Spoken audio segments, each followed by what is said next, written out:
Derek Overstreet, founder of the New Millennium Group. We're a financial planning firm. We have advisors standing by right now to take your call. 888-999-6370. The reason you're going to want to call is we're going to help you retire 3 to 5 years before you thought possible. The way we do this is by putting together a step-by-step plan. So if you're one of those people listening and you'd like a plan in writing, give us a call at 888-999-6370. That's 888-999-6370, or go to utahsfinancialplanner.com. Looking for music that lifts your spirit and fills your heart? Experience the powerful sound of the Tabernacle Choir at Temple Square.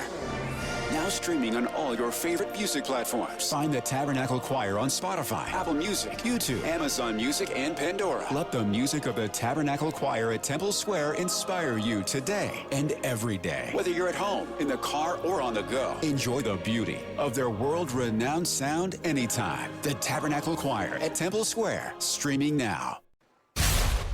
Believe it or not, this guy actually has friends. Nice. This is Scotty G and Friends on 97.5, the KSL Sports Zone. Hey, it's a Friday. Let's get it, folks. 97.5, the KSL Sports Zone. We are out and about today, and we are down to one of my favorite places on the planet. Dare I say my favorite place. It is Bar W Beef here in Nephi. Is it a drive? A little bit. Is it worth it? Oh, yeah, absolutely. Off of exit 222 in Nephi. Come on by, say hi, grab yourself a bite to eat. The Bar W Steakhouse is now open. That is right. We've talked about it forever. It is now open adjacent to the Bar Dub Grill. So if you want the burger, you want the shake and everything else that's going to be awesome at the Bar Dub Grill, that's available for you. If you want to bring your wife and your family by for the steakhouse, guess what? Reservations now available. Go to barwsteakhouse.com, claim your reservation, and come on down and get one of the finest steaks you will ever have in your entire life, with all the incredible sides to go along with it. It is a premier destination location for a incredible steak. So come by and check it out. Let's get it, folks. We got a lot to get to today. Nick Olczyk's going to join us coming up here in just a moment. In fact, he joins us right now from the Utah Mammoth broadcast. Nick, how are you? Scotty G, great to be on with you. I've been listening lately. You're always doing a fantastic job. So appreciate you having me on, and looking forward to talking some Mammoth hockey. Nick, I appreciate it, man. So talk me off the ledge. This team feels like they're wobbling a bit after giving up that hat trick. And look, that dude's going to score goals on a lot of teams. He's been doing it for a long time, but that one hurt last night. Yeah, it was really a rough game. I think overall, just obviously in terms of the result for everybody rooting for the boys in black. But being down at ice level for the TV broadcast, it was as intense or as chippy or as ferocious of a game as I've ever seen in this team's history. And it all started when, Mikhail Sergachev was going after a couple of guys early in the game, and then Tom Wilson began to insert himself into the game verbally and physically, and there were some rough shots that went back and forth for both teams. We saw some fisticuffs, some that were separated by the lines people, some that were not, including that great fight between Lawson Krause and Tom Wilson. And, I think, look, even when you go through games like that where it's a grind, it's a battle, you got to have your head up to see teammates standing up for teammates like Lawson Krause did there, for standing up for that hit that I did not love from Tom Wilson on Jack McBain. I just think that's something that makes it very obvious that this group is close. There is a real cohesive feel. But I think that also sends a message to the rest of the National Hockey League, whether you got 9 games left or whether you're 9 games into the season, that if you're going to try to take a liberty on one of our guys is going to come after your guy. So that was one part of the game I think that I did like, and I'm not at all surprised because they've been doing it all last year and this year too. But, in terms of the game, Scotty G, I think it was one of those where, look, the Mammoth had a 3-1 lead. And, you got to find a way to not just protect leads, but build off of them. And, there's been times this year where the foot has been let off the gas from time to time. And yes, it's a learning experience. But at this time of the year, with 9 games to go, you're currently sitting 4 points from being out of a playoff spot, as Nashville has begun to surge with 6 wins in their last 10. They just had the 5-game winning streak broken. LA starting to play better, and the Seattle Kraken too are within a shout. So these games are getting tight. But in terms of the game last night against the Washington Capitals, an unbelievable showing from the grade 8 Alexander Ovechkin, but really it had a playoff style feel. Considering the play between the whistles as well as the extracurriculars after it. So I want to go to Ovechkin. Obviously, he doesn't have the same kind of movement as he did back in the day, but at the age that he's at now, to get a hat trick is just absolutely incredible to watch. And what is it that allows him to continue to have that level of success at this point in his life? It's a great question, Scotty G, because I think his game really has evolved over the years, and in Alexander Ovechkin's heyday, in his absolute prime, he was one of those guys that could go score a hat trick, he could snipe one past the goaltender, but he could also be a bowling ball and run you into the 8th row through the glass. Like he had that uncanny ability to change a game, whether it be with his stick or with his body. But I think as years have gone on, he has become a lot more selective with when he chooses to be physical. And I think that's been a big reason why he has lasted as long as he has. And, there's been 14 of his 21 seasons where he's played at least 77 games of an 82-game season.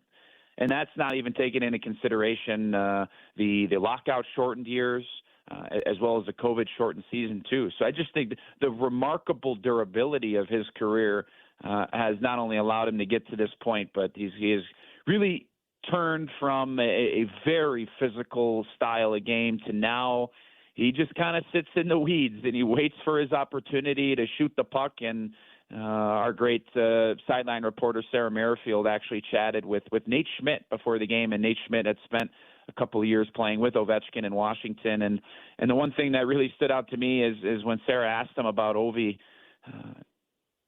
Nate Schmidt mentioned that his shot, sometimes Ovechkin doesn't even know where it's going. And so then the goaltender can't even read and know where it's going. So it's an amazing ability to shoot the puck, to overpower goaltenders at times, sometimes when accuracy really isn't relied upon. He just has such an overpowering shot. And the last thing on Ovi, Scotty G, is, the love of the game and being down between the benches last game, whether he scored or whether he was on the bench and his teammates scored, he was just as happy and excited and exuberant that a puck went into the back of the net for his team. So as he approaches the ripe old age of 40, he is really still playing the game, and from what I can see, experiencing the game as I'm sure he did as a kid, because that's the guy that loves hockey and too broke Wayne Gretzky's all-time goal-scoring record, which I don't think anybody thought would ever be broken. And so now just to imagine years down the line for somebody breaking Alexander Ovechkin's record, it's pretty unbelievable, but records are meant to be broken. But for now, he is the greatest goal scorer of all time, and a guy that plays the game with about as much joy as anybody. After watching, and I know the win-losses aren't where you'd like to be, but after watching Connor McDavid and then Ovechkin last night, we've seen some talent on display. I want to circle back just because I like to kind of get your reference on the overall standing of some of these players that are coming into Delta Center. If people don't really appreciate the history of the game and the greatness that they're watching night in and night out, and I know this is a big but if there's a trophy or two attached to Connor McDavid, when it's all said and done, if he stays on this trajectory, will we issue his name in the same breath as Mario and Gretzky? I think you will, especially considering the track that Connor McDavid is on right now. And for those that have yet to see him live in Utah at the Delta Center, April 7th is when he and the Edmonton Oilers are coming back into town. And what Connor McDavid has meant to, the city of Edmonton has been immense, yes. But I also think it's important to put some context into sometimes these great players do what maybe you don't see in other sports. Connor McDavid signed a 2-year contract extension. This is his last year on his current deal. He's making $12.5 million. That is far from what the top player in the NHL is making, that being Kirill Kaprizov in the $16 million range. So now all of a sudden, Connor McDavid, to try to help his team and not handcuff them in terms of him making a massive salary, elects to sign a 2-year contract extension at the same amount of money. And this is a guy that could and should be making more than anybody else in the world, elects to take a massive hometown discount to try to stick it out and win in Edmonton, considering they've been to the Stanley Cup final and lost in the last couple of years. So I just think that speaks to Connor McDavid, the person, the player that wants to bring a Stanley Cup to Edmonton. And when you look at the numbers, Scotty G, this guy is playing a video game on rookie difficulty in the league. And look, there's no easy games. It's all due respect to everybody else that he goes up against, but it's the skating, it's the creativity, it's the being able to make plays at top speed, upwards of 23, 24 miles an hour the next time. Or if some of our listeners right now are driving and they see the speed limit sign at 25 miles an hour, that's how fast Connor McDavid skates on a nightly basis. But 785 games played. He just surpassed the 400 goal mark. He's got 402. And he just made it past the 800 assist mark at 801. And he's 29. And this could be a guy, I think, that he could very well play till he's 38, 39, 40 years old. So if you give him another decade or another 11 years, he's already got 1,200 points in less than 800 games. This guy has, and I hope, will be around for a long time to come. So I don't see why there's a reason he couldn't get another 1,000 points, another 1,200 points, considering the shape that he's in and how well he takes care of himself. So, I think pound for pound, skill by skill, I think Connor McDavid is the most creative and the best hockey player in the world right now. And I think when you look back on his career, which hopefully is a long time from being over, for the good of the game, he will absolutely, in my mind, be mentioned in the same breath of Gretzky and Lemieux. One of our favorites on the planet, Nick Olczyk, kind enough to hang out with us. He's forgotten more about hockey than you and I will ever know. So we always like to tap into that resource. So you got a 3-game roadie coming up at Los Angeles against the Kings, which is absolutely an incredibly important game. Then the Kraken, then the Canucks. 6 available points. A successful road trip will be how many of those available points, brought home to Salt Lake City after that roadie? I think to try to get some consistency back in Utah's game, right? You lost 2 in a row, only 3 wins in the last 10 games of a possible 6 points. Look, Vancouver is out of it.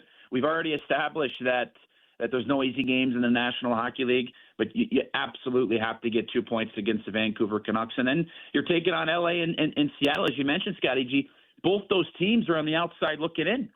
LA's 4 points back of the Mammoth, and LA's 1 point from being in a playoff position, 2 from being firmly in that second wild card spot, and then the Seattle Kraken, they're 3 points from being in that second playoff spot. So, I mean, these games, not just big for the Utah Mammoth to continue to be in that top wild card spot, currently sitting with 80 points, but those games are massive for LA as well as the Seattle Kraken. So in those games, I think you should absolutely go into it in those 2 games and say there's a possible 4 points. There's no reason why we shouldn't be able to get 4.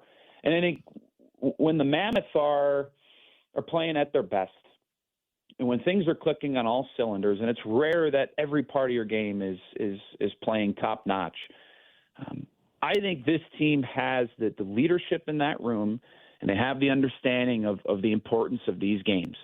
And I think, too, a little bit of rest is going to help, because after that LA game, it's not like they continue on the road. They're going to have 4 days, the 29th, the 30th, the 31st, and the 1st, to then get ready to go up to Seattle and then to play Vancouver on that following weekend. So hopefully those couple of days they can use to get some rest, yes, but also to work out some things in practice. So this is the time of the year where you're really not looking to change a lot. You're not looking to make any major adjustments.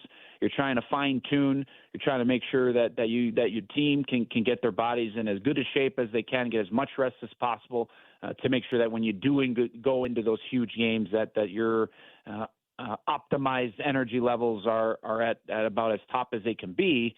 But in the next road trip here, Scotty G, 6 possible points, I think you have to be looking for 4 or 5, and there's no reason why this team isn't thinking that they can go 6 for 6, especially considering the next 2 games have major playoff implications.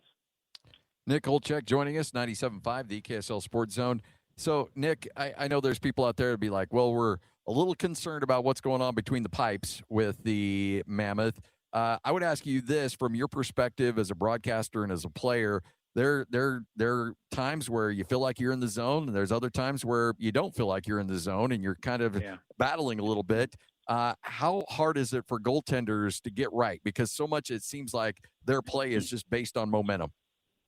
Yeah, I would say that there's something to that, Scotty G. I think there's also something about the guys playing in front of them. If there's defensive zone breakdowns, if there's turnovers at the offensive blue line, and then there's an odd man rush the other way, or a turnover in their own end and leaves everybody kind of caught off guard. Those are tough stops to make. But for the struggles that have been here lately for Utah in goal.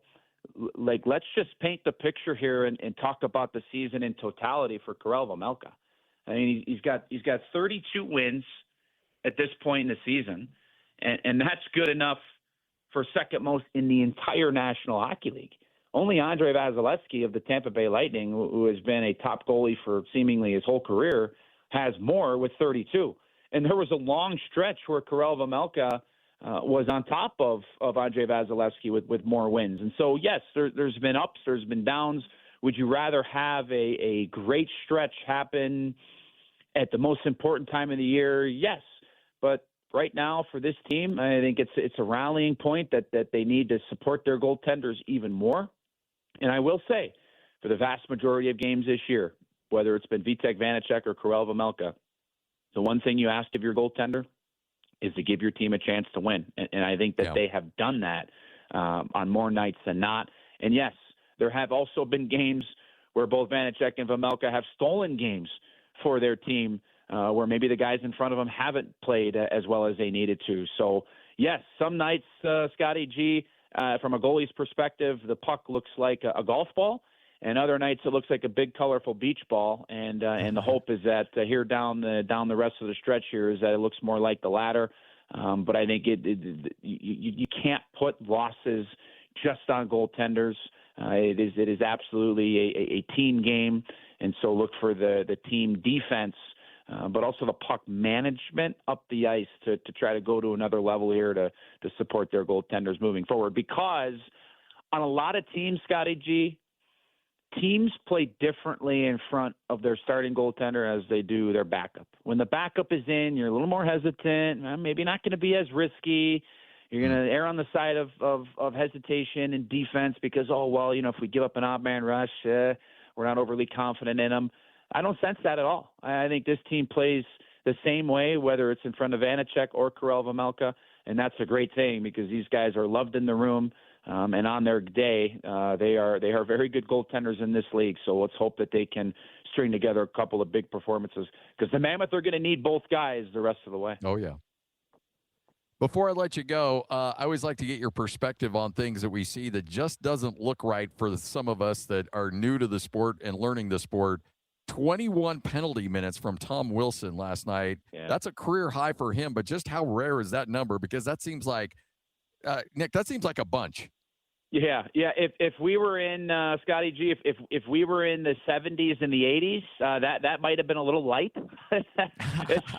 It's 20 penalty minutes may have been a little bit on the lighter side, but for these days, yeah, absolutely. And look, Tom Wilson, no stranger to the penalty box, no stranger to getting involved, and he is a big, intimidating, scary force out there. And the interesting part about his game is it's not just the penalty minutes, it's not just the big hits, many of which have crossed the line leading to suspension, but he is a guy that can score, and he can be a very productive player when he elects to try to score as opposed to trying to run somebody into next week. But he is public enemy number one in many, many cities that he travels to as a member of the Washington Capitals. But yeah, 20 minutes in the box, that's a lot.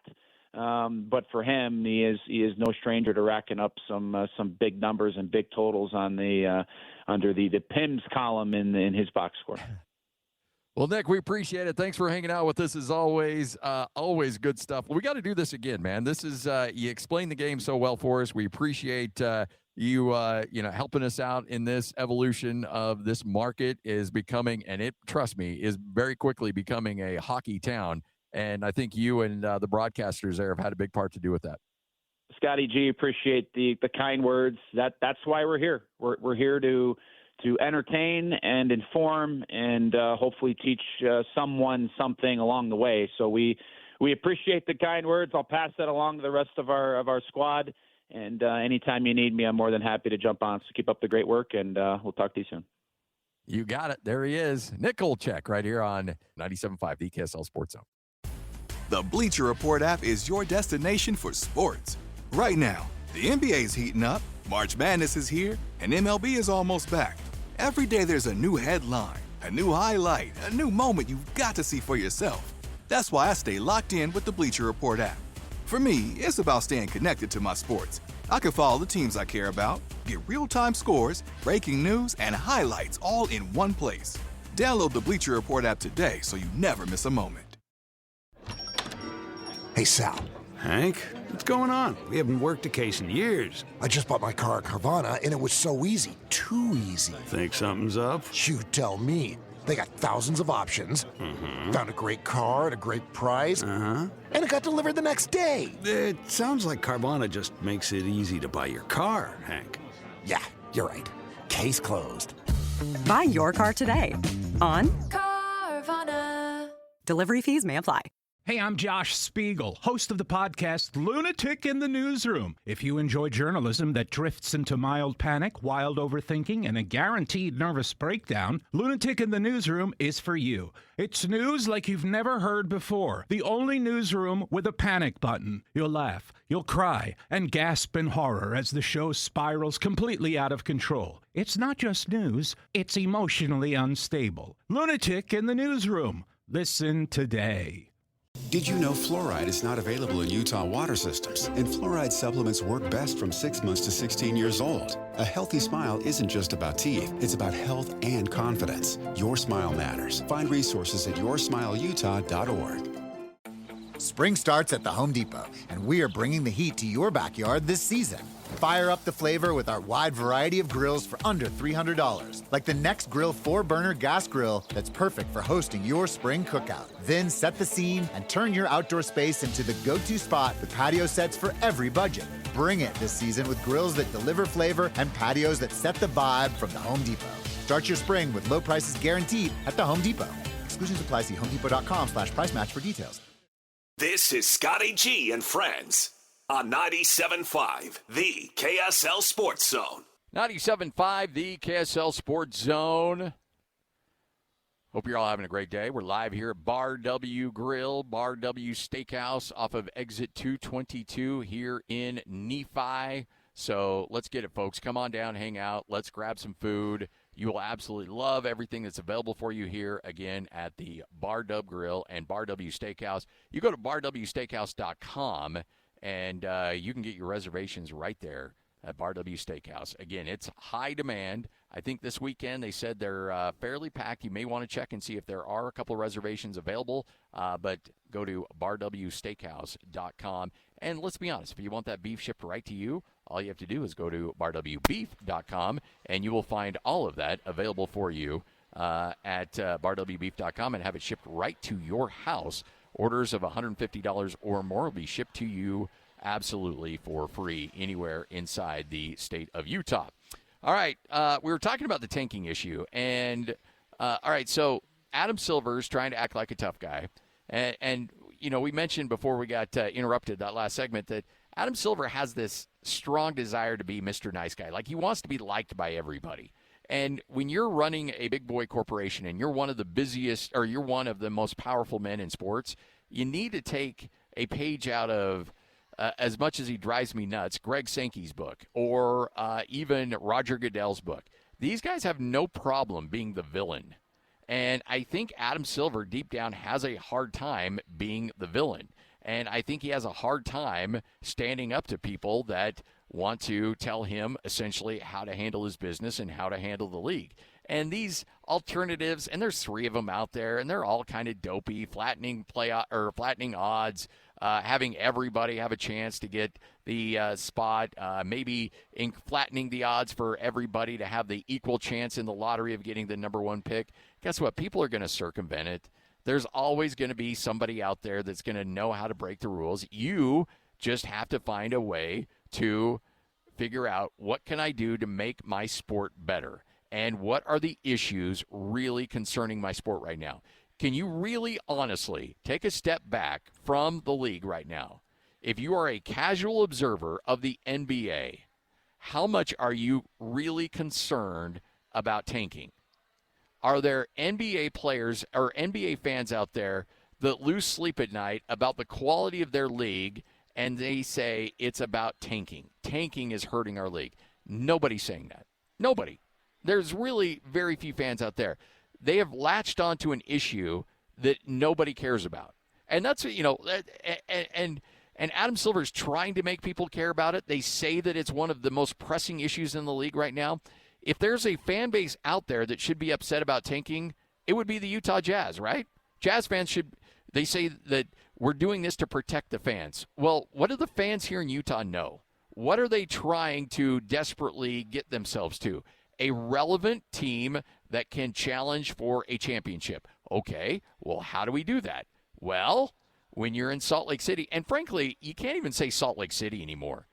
There's a lot of teams out there that have a hard time holding on to free agents. There's only really 1 or 2 destination locations in the NBA. Chicago isn't it. Maybe New York, but frankly, it's Los Angeles and Miami. Those are the 2 spots that will have teams or players that want to go there just based solely on their location. Chicago is going to lose teams or lose players. Like, we can say it's a big market versus small market. Not really. It's a Miami and New York and L.A. versus everybody else. So it's not even big market versus small market. Guys are going to try to go to teams where they want to be at. And frankly, if you've been to Miami, you understand why people want to be there. If you have a high income, Southern California is a very nice place to be. Now, look, if you're an average schlub trying to get around that traffic, it's a nightmare. But if you're one of the 1 or 2%, it's a really nice place to live. So, understanding that, are there Jazz fans really clamoring for Adam Silver to save them from Ryan Smith and the ownership group of the Utah Jazz? Are there Jazz fans out there saying, please, Adam, save us from this ownership group and save us from this management that's trying to lose games in hopes of getting a number 1, number 2, number 3 overall pick in the best draft perhaps since 2003? No Jazz fans saying that, because a Jazz fan realizes that's the only way in the current landscape of the league that you can make your team better, that you can get back to a potential spot, because you're not trading for one of those players. Very rarely is that going to happen, and you're certainly not signing that player via free agency. So how do you get that player? You draft them. How do you get that draft? You scuttle the team. It's that simple. I mean, it really isn't rocket science. So you can't have your cake and eat it both ways. You can't build a league in this way and set up a team where the only way they can be successful is draft a player like this and then be mad when they use the system that you set up and you try to use that to your advantage. And Adam Silver is just, look, he's just coming across like a weasel. He's just coming across like a sniveling, weak leader in all of this when he says, oh, we're doing this for the fans. No, you're not. First off, you're doing it for your some of your biggest sponsors, DraftKings, FanDuel. They don't like what you're doing. And then he says, okay, there's 2 ways. There's rebuilding the right way with integrity, and there's tanking. Okay, so who has rebuilt the right way? So show me somebody who has rebuilt with integrity that you talk about. Is it San Antonio? No, because they've tanked. Is it Oklahoma City? No, because they've tanked. Even the beginning of the Golden State Warriors regime, they tanked. Show me somebody who has rebuilt the right way.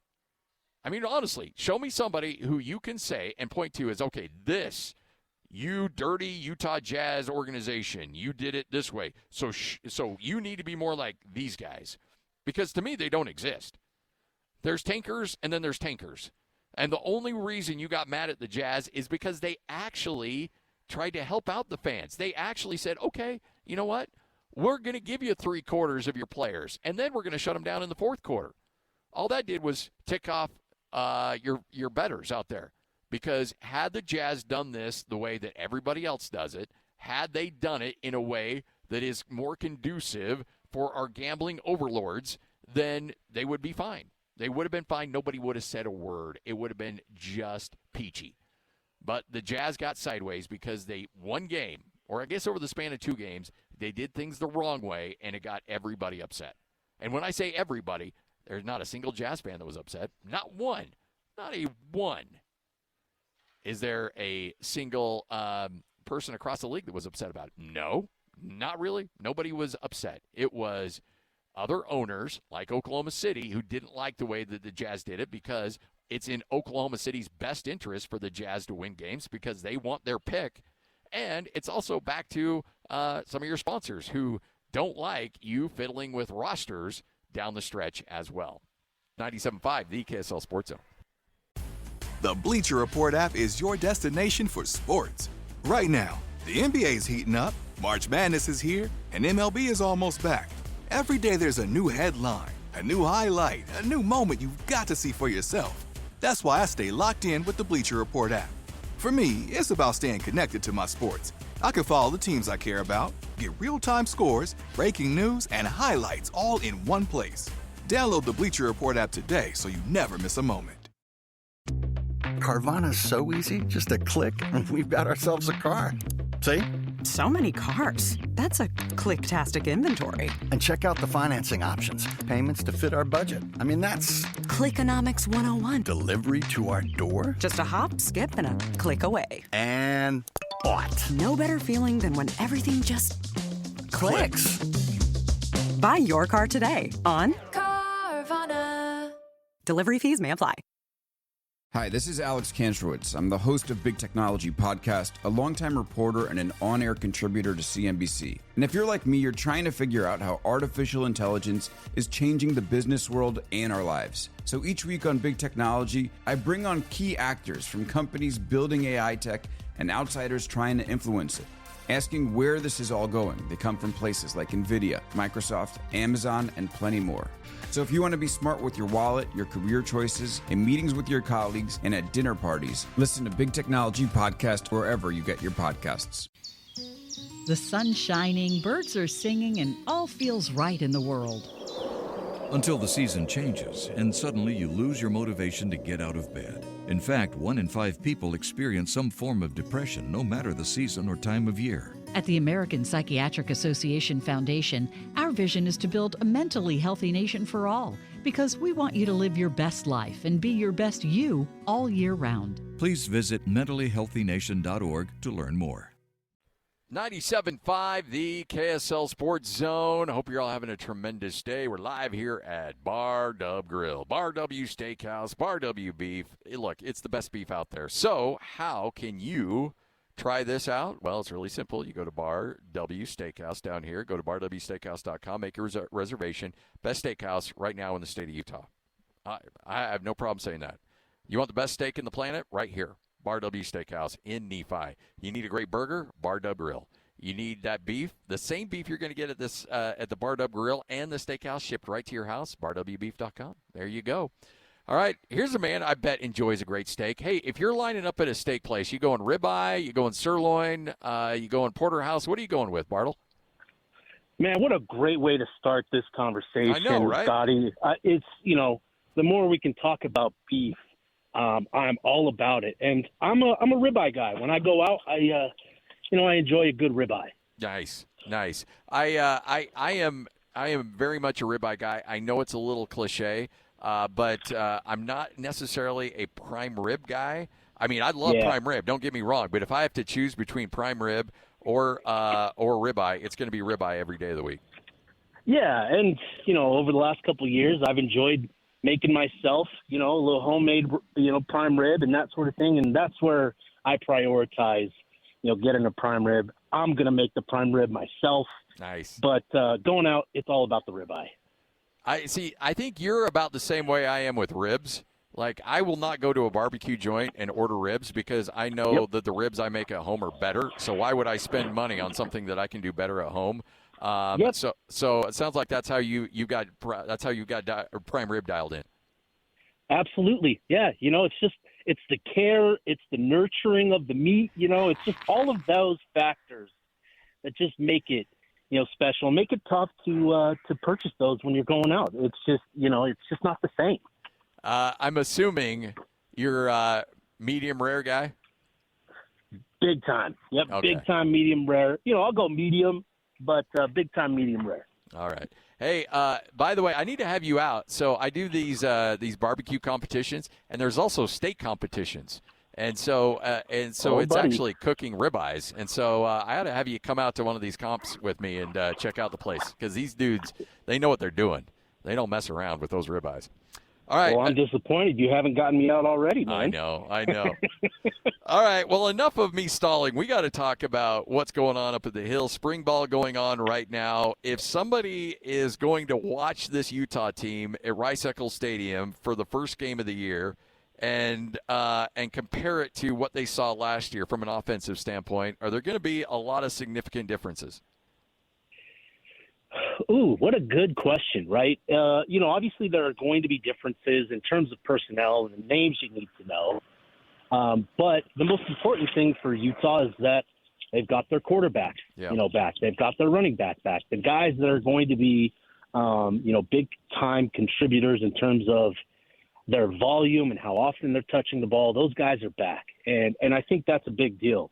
Even going to that wide receiver room, you lose Ryan Davies, you lose Dallin Bentley, but you're bringing back a couple receivers that showed some flashes, towards the end of the season, Larry Simmons and Creed Whittemore.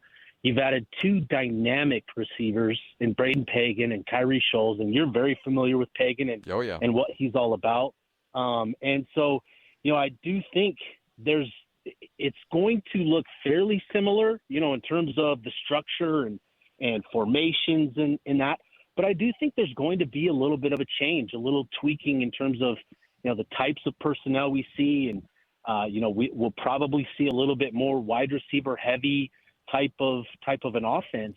And I think, through the first couple practices that we've been able to watch, so far the wide receivers, each time we've been up there, they've made plays. And there's depth here. I hate getting into is this the best wide receiver room Utah's ever had type of conversation because we don't know, right? We don't know until these guys get on the field in the season and produce. But in terms of just the depth and quality, at spots 5, 6, and 7, I think it's really encouraging for Utah. So, I think there's going to be a lot of similarities to what we saw last year in terms of the plays and the actions and that type of stuff, but there are going to be some tweaks and a little, some differences, and probably, most obvious will be the greater emphasis, on that wide receiver position. So, getting in the weeds a little bit here, I've been around Kevin McGiven a couple times, and one thing he's always really good about is adapting. I think he adapts better than anybody in college football in terms of what he's got available to him. His offensive line at Utah State last year was not great, and that's putting it mildly. But what he was able to accomplish with Bryson Barnes and that offense in scheming around a not a particularly good offensive line, I thought was really incredible. And Bryson, frankly, if Utah State was able to win a couple more games, should have been Mountain West Conference Player of the Year based on what he was able to do. So knowing that and knowing his ability to adjust, and having Devin Dampier back for another year, is he essentially using the same kind of language and at least the schematic language that they're using? Is it pretty much the same as last year? Yeah, that was the big selling point. When Kevin McGiven was announced as the offensive coordinator hire for Morgan Scalley, that was the big point of emphasis to us and what was communicated as to why McGiven, obviously his track record and what he's been able to do throughout the course of his career. You go to his time, up in Logan. You go back to his time at San Jose State, and you look at the offenses that he's had and some of the production. He's had some years where it's been heavy pass, and they've been one of the top passing offenses in the country. He's had heavy rushing attacks, and that speaks to his ability to adapt to what they've got on the roster, the strengths of the roster. And so coming here, this is going to be a really fascinating process. You mentioned the offensive line at Utah State, and I've had the opportunity to talk with Bryson Barnes since McGiven was hired at Utah, and he kind of talked about the need to involve him quite a bit in the run game to take advantage of the opportunities there with the offensive line in front of him. And I think there are going to be some things there with Dev and with Bird Ficklin where they're going to look to get that QB run and have that a focal point of the offense with this offensive line that has to replace 5 starters. And so that's going to be a process. But I do think there are a lot of pieces here where, he can supplement some different things. There's still enough here where there's going to be balance, right? I just talked a lot about the wide receiver position and that becoming a greater point of emphasis.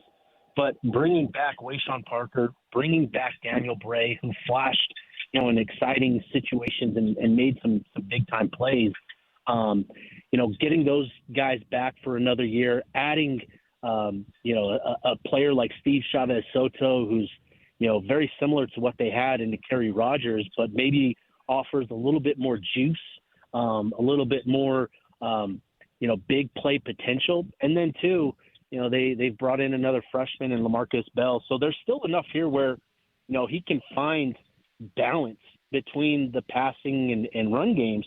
And that's going to be the process for him. We had the opportunity to hear from McGiven on Wednesday, and he talked about the need to evaluate, obviously, the roster and kind of the production Utah had offensively last year, because if you don't find ways to kind of marry what you bring with what's already here, you're not doing your job. And I think that is something that, as you alluded to, McGiven has done a really good job of adapting to his personnel. And so I think, there is going to be a step back in terms of the offensive line, going from 2 first-round guys on the edges and 3 veterans on the interior to now a completely new offensive line. But I still think there's enough there in that offensive line unit where he can feel comfortable and confident in utilizing the run game and feeling like there's going to be enough there to provide that sort of balance to be complementary to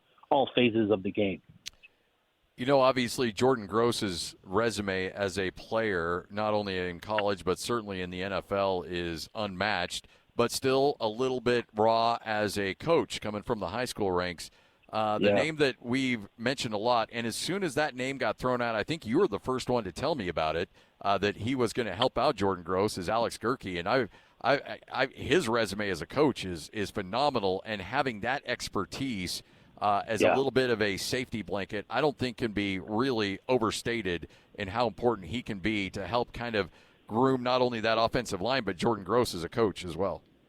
No, absolutely. I think that is one of the kind of dark horse hires, right, that Scally has made with his staff. Obviously, Gross is going to grab the headlines because, of his playing experience and the success he had in the NFL, and obviously him coming in with the highly touted 5-star freshman offensive lineman Kelvin Obot. You understand that there's a lot of excitement around Gross, and he talked about it, his decision to come to Utah and to join Morgan Scally, be one of the guys, on his initial staff, and what that means to him. But Alex Gerke is somebody that, he coached Jordan Gross at Utah, and he's been coaching offensive line for a really long time. He's coming from Weber State, most recently, and he's having that, to pair with Gross and to kind of be a mentor of sorts is going to, I think, really help Gross kind of acclimate to some of the things that we don't get to see all the time, right? the in-house stuff, the office work, the scouting, the film evaluation, and those types of things that coaches have to do. I think that's where Gerke is really going to help Gross make the adjustment to this level, right, of being a coach. And what's interesting, too, is, we were up there Saturday getting to watch practice, and they were able to split up the offensive line into two groups where, Gross took the top 6 or 7 guys, and Gerke was able to work with the rest of the group. And so to have that where you have this NFL legend guy that has the playmaking, the credentials, not the playmaking, but the credentials there as a player, and then Gerke, who's just has a history, a strong resume as an offensive line coach, to be able to kind of help with the development of guys. It's given Utah 2 offensive line coaches that have, really encouraging resumes or qualities that Scally believes in, and I think that's going to be a big benefit to this offensive line group, because as I mentioned earlier, right, you're replacing 5 guys, and there are some guys that return with some experience, some snaps under their belt, but there's a lot to figure out there, and so to have these 2 there to navigate it all, I think is going to really benefit Utah in that offensive line room. Steve Bartle, he is our Ute insider, KSLSports.com, joining us right here on 97.5, the KSL Sports Zone. Steve, when you look on the defensive side of the ball, and look, Morgan's been running that defense for a long, long time. You do lose some key players, both in the transfer portal and just out of eligibility. Do you anticipate the defense, much like the offensive line, just based on the numbers, taking a bit of a step back, or do you think they can still continue a high level of play right out of the gate? There's always going to be that standard for Utah on the defensive side of the ball under Morgan Scally. It's been that way with Kyle the last 2 decades, and that's only going to continue with Scally leading the way. Now Swan taking over those defensive coordinator duties, and it'll be interesting. Obviously, Utah has lost a lot. Whether through graduation or players moving on to the transfer portal, there's a lot to replace. But I think there's going to be areas of that defensive unit that actually improve despite what they lost.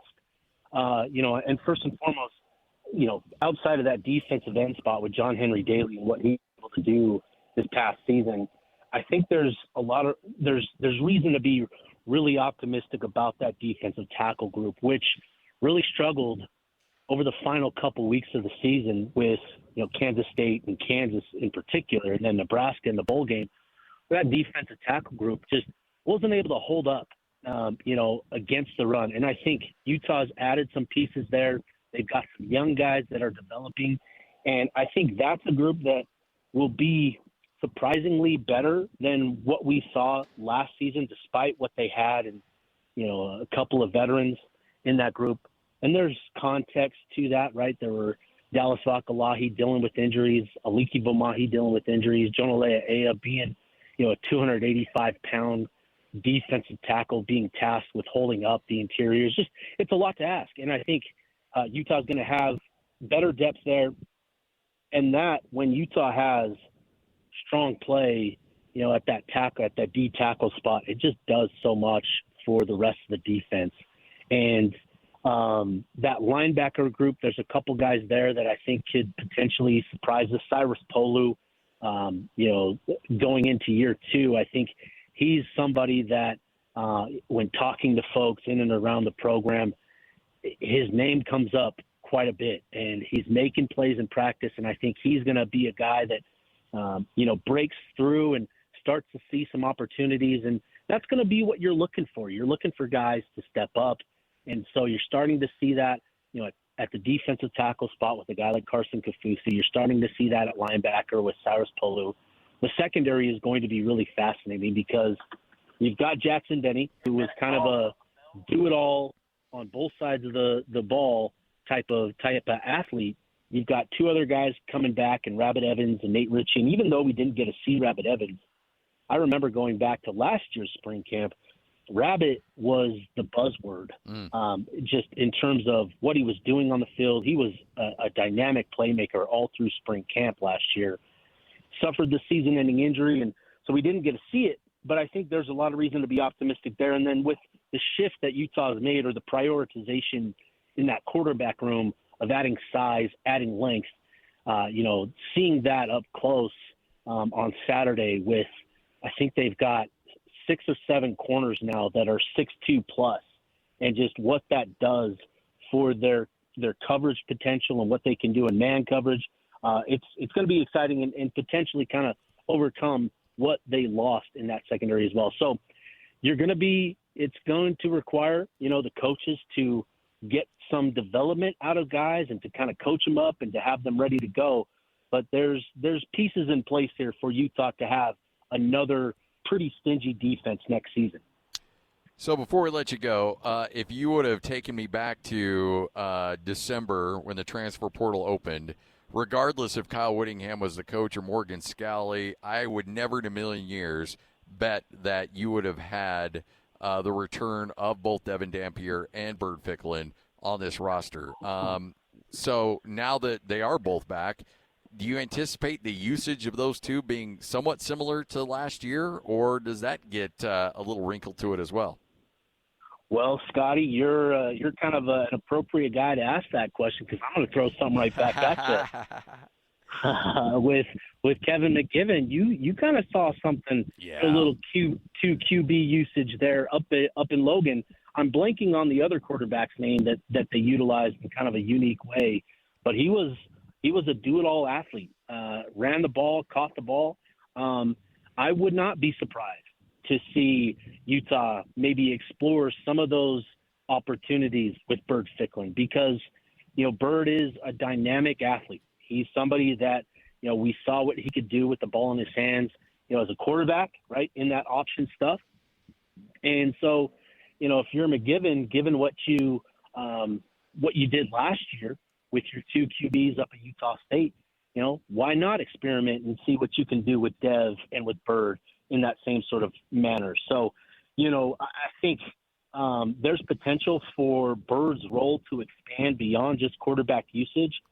But I think, McGiven is coming into this with the primary focus of developing these guys into complete quarterbacks. And so I think that's going to be the priority first and foremost, is developing Dev into a quarterback that can go through progressions, that can make reads and make quick decisions.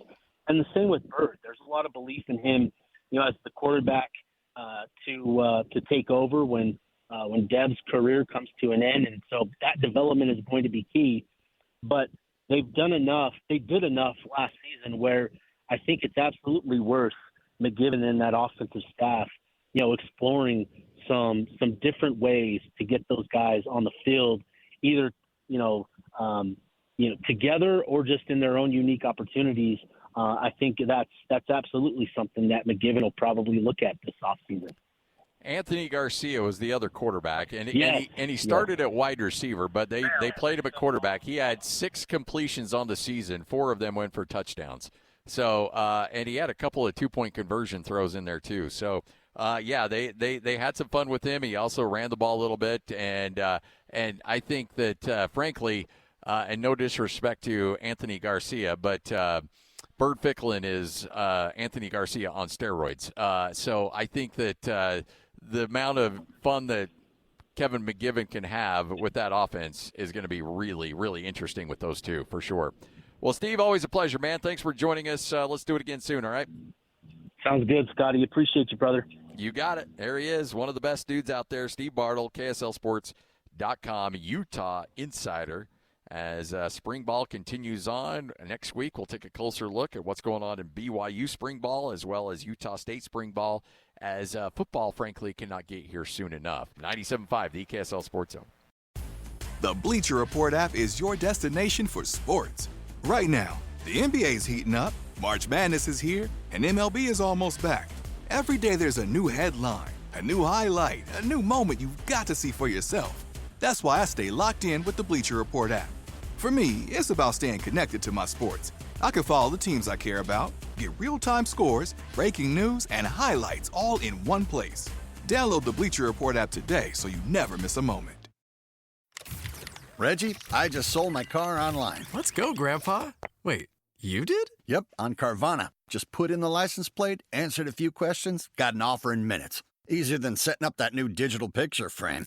You don't say. Yeah, they're even picking it up tomorrow. Talk about fast. Wow, way to go. So, about that picture frame. Forget about it. Until Carvana makes one, I'm not interested.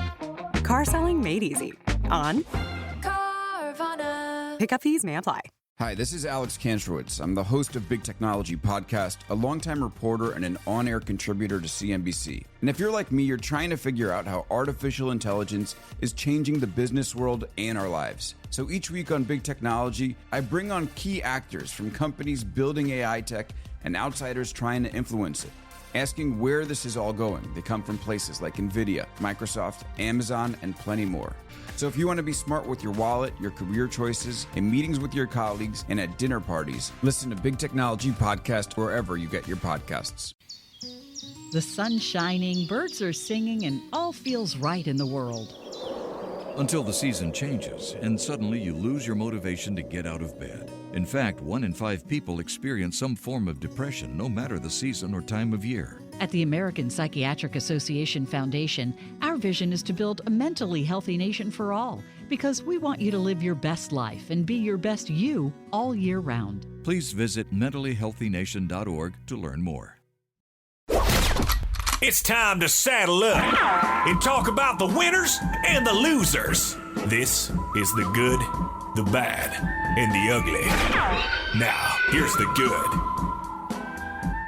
97.5, the KSL Sports Zone. It is your good, it is your bad, it is your ugly. Brought to you in part by University of Utah Health. Go to uofuhealth.org for more information.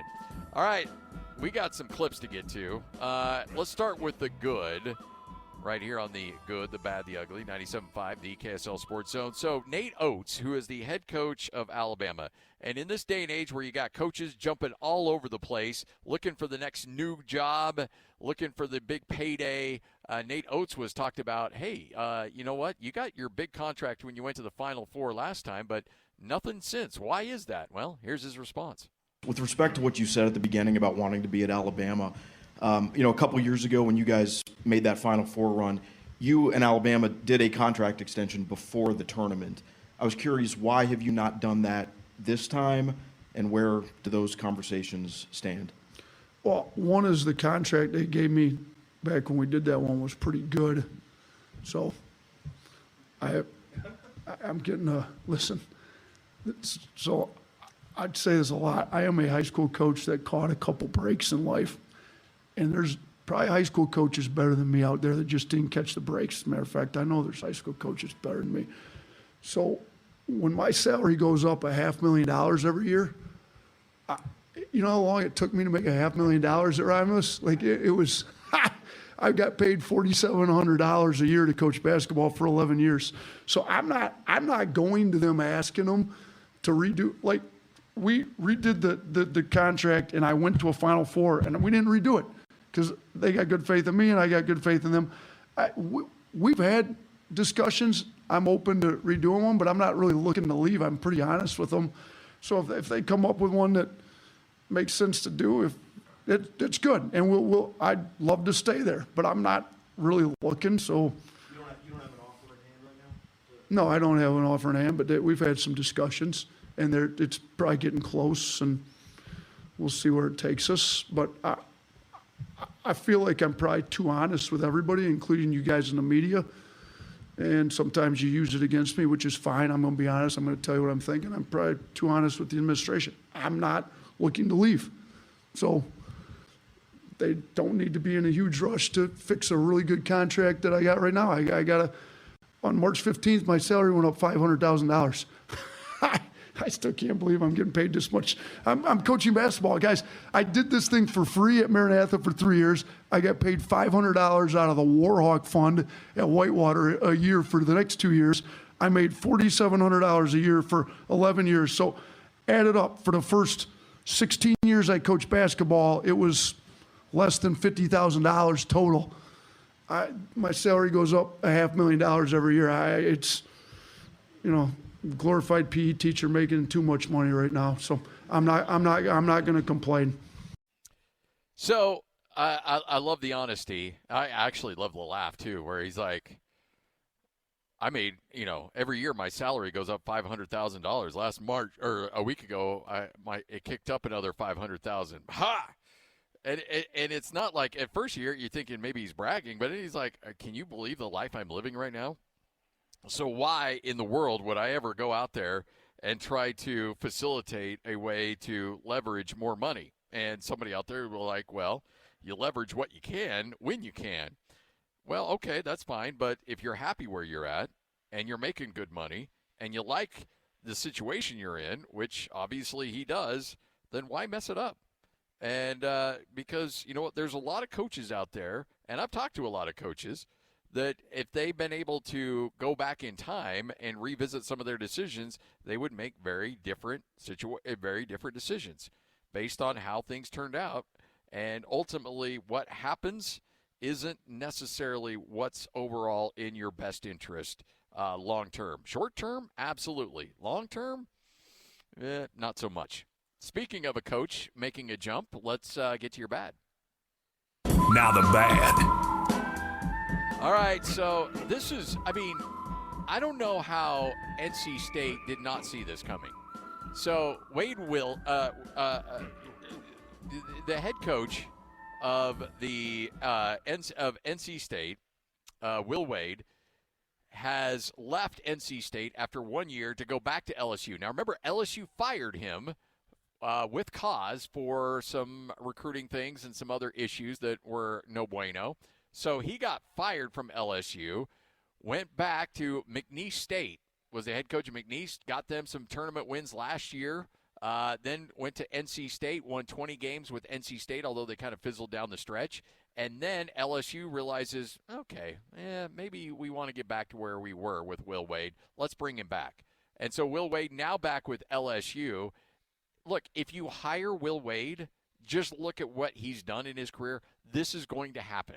Look, when you hire Lane Kiffin, you know it could end badly, and it probably will end badly in some way, shape, or form. The same thing, ironically enough, Lane Kiffin now at LSU, the same thing with Will Wade. When you hire Will Wade, you may win games, you may bring some interest, but it's going to end badly.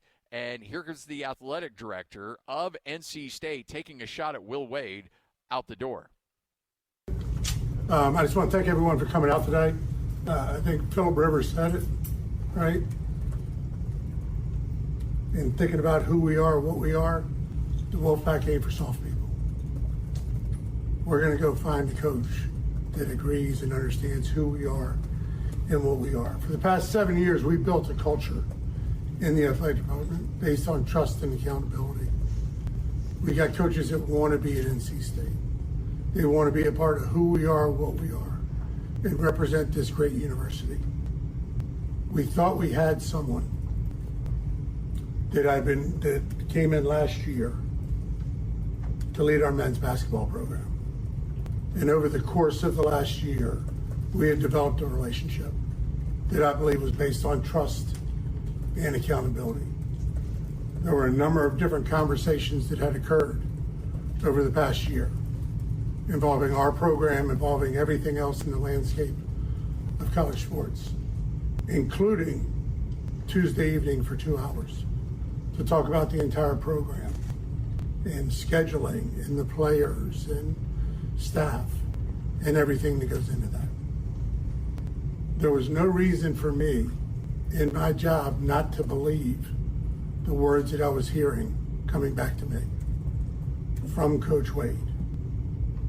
And I believe everyone here saw it, wrote about it, whatever it is, that I want to be at NC State. That's where I want to be. I look forward to growing it.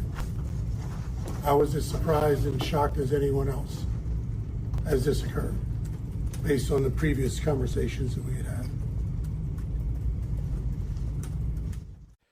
All right, you were surprised and shocked. Nobody outside of you was surprised and shocked by this. You're NC State. You're not Duke. You're not North Carolina. Look, I love NC State. You know what? I did the 2-year LDS thing out in North Carolina. I spent a bunch of time at NC State. That's kind of my honestly one of the other schools I actually root for personally as a fan because I like NC State. But you're NC State. You know who you are. So when you have a coach who LSU's going to come after, you're probably going to lose him. Number one, just based on that alone. And then number two, it's Will Wade. You can't be surprised by anything he does. He's slimy. He's dirty. He's going to do things that aren't on the up and up. That's just who he is. And so when you get in bed with that, you understand that it could end badly. And anybody out there who has been around Will Wade knows exactly who Will Wade is. And if you get in front of your public and you say, well, I was shocked as anybody. Well, nobody's shocked. You're the only one shocked that this went down. And then you also look at the fact that he was telling you that I want to be here. Come on. Stop it. Now you just sound naive and dumb. And I don't even blame Will Wade because as soon as you sign Will Wade to a contract, you know what you're going to get. You absolutely know what you're going to get. And you got burnt. But to act like you're surprised, stop it. Come on now. All right, there's your bad. Let's get to the ugly real quick. And, of course, the ugly. Well, if I'm Tiger Woods, I'm hiring a driver from here on out. And we don't know how bad this is. Hopefully, it isn't too overly serious. But you hear the words rollover crash. Tiger Woods, and who knows, maybe even Tiger wasn't even driving. The story right now, Tiger Woods involved in a rollover crash in Jupiter Island, Florida. According to the Martin County Sheriff's Office, that's all the details we have. No details about the cause of the crash, who else was involved, Wood's condition. None of that has been released. A county sheriff is expected to talk to reporters coming up in about an hour and 15 minutes. The crash occurred at around noon, our time, 2 o'clock in Florida, and happened obviously in the same town Woods lives. A photo from the scene shows the vehicle lying on the driver's side. But look, Tiger Woods back in February of 21 really tore up that left leg in a one crash accident in Southern California. There were open fractures. You had to have all types of issues with surgery. And, it was ugly and really pretty much derailed his already waning career at that point, but really essentially finished off any kind of competitive golf career. He has been part of the TGL finals, competed in that, and there was some thought that he might, at least from a ceremonial standpoint, be a part of the Masters in some way, shape, or form coming up here in a few weeks. Obviously, that is now not going to happen, but again, no details as to how bad it is, no details as to how it happened or what his condition looks like at this point, but we'll keep you posted. There will be some media availability coming up in just over an hour from right now. But Tiger Woods, another nasty crash, this time in Jupiter Island, Florida. All right. 97.5, the KSL Sports Zone. We're live here at Bar W Beef. We'll talk to Bart and Jeremy coming up next right here on The Zone. Carvana's so easy, just a click, and we've got ourselves a car. See? So many cars. That's a click-tastic inventory. And check out the financing options. Payments to fit our budget. That's Clickonomics 101. Delivery to our door. Just a hop, skip, and a click away. And bought. No better feeling than when everything just clicks. Buy your car today on Carvana. Delivery fees may apply. Every day, the world gets a little weirder and a lot more awesome. Cool Stuff Daily takes a look at everything from mining in space to the latest in the fight against cancer to how AI is, basically changing everything. It's all the cool stuff you didn't know you needed to know. Join us for Cool Stuff Daily as we take a quick look at science, tech, and the wait, what stories that make you sound way smarter at dinner. Subscribe to Cool Stuff Daily now, because the future's happening fast, and it's way too fun to miss. Believe it or not, this guy actually has friends. Nice. This is Scotty G and Friends on 97.5, the KSL Sports Zone. 97.5, the KSL Sports Zone. The great Craig Bolerjack is going to join us coming up here in just a moment. Always good catching up with Bowler as the NBA season, the regular season, starting to wrap up.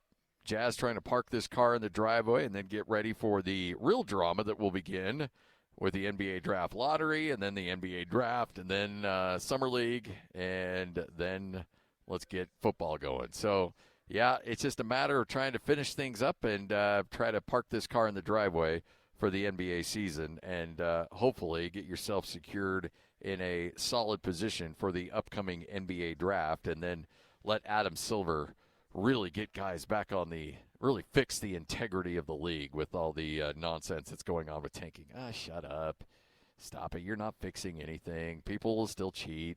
It's ridiculous, the stuff that's going on right now in regards to Adam Silver trying to flex and act like a tough guy, when in reality, there's really not. It's not an issue. It really isn't an issue.